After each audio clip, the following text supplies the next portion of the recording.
We haven't had 40 days and 40 nights, but we have had 3 days and 3 nights. And it's coming down again now, along with some fog rolling in off the lake. So not a real pretty day. But we're thankful for that. We can relax and get a little rest.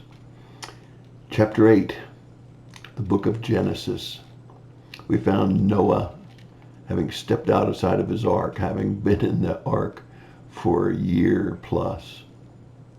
And now we find, after he's sacrificed to God and worshiped God, that says in chapter 9, God blessed Noah and his sons and said, go out and be fruitful and multiply.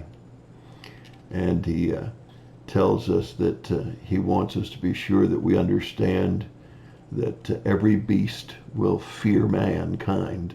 That's kind of interesting, isn't it? I mean, there are beasts far larger than we are.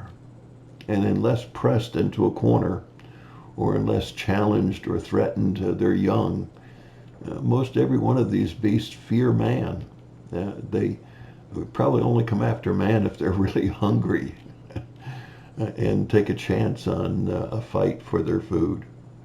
But let's take a look at these verses and see if we can understand them better.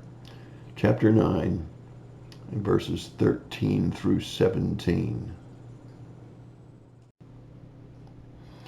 I set my bow in the cloud, and it shall be a sign of a covenant between me and the earth. It shall come about when I bring a cloud over the earth, that the bow will be seen in the cloud. And I will remember my covenant, which is between me and you and every living creature on all flesh, and never again shall the water become a flood to destroy all flesh. When the bow is in the cloud, then I will look upon it, to remember that the everlasting covenant between God and every living creature of all flesh that is on the earth.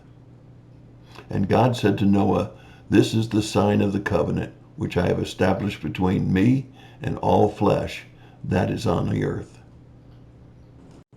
Referred to as the Noahic covenant, a covenant between God and man and beast.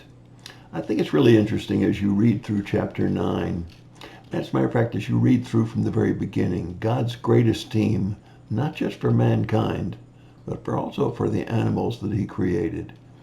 I think that he shows his great regard, particularly here, when we see that the animals will have a fear of man, but that man's never to take the death of an animal lightly, and to not eat the blood of an animal, because he doesn't want man to ever grow unfeeling towards animals.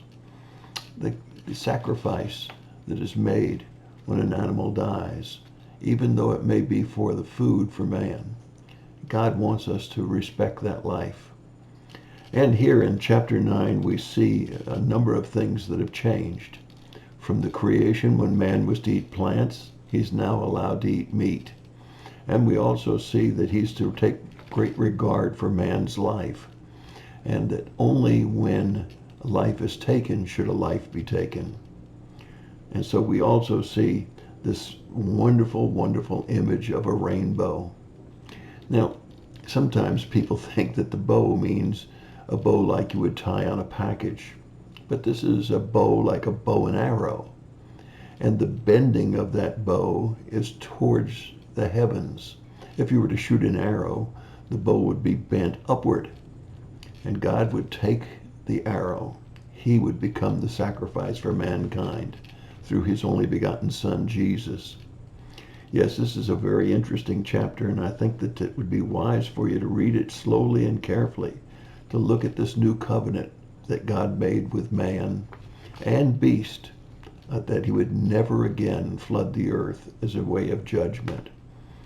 But there is coming a judgment, and we should remember very clearly that that judgment is when God separates those who have believed and trusted in him from those that haven't. That's my thought for the day. God bless you. Have a great day.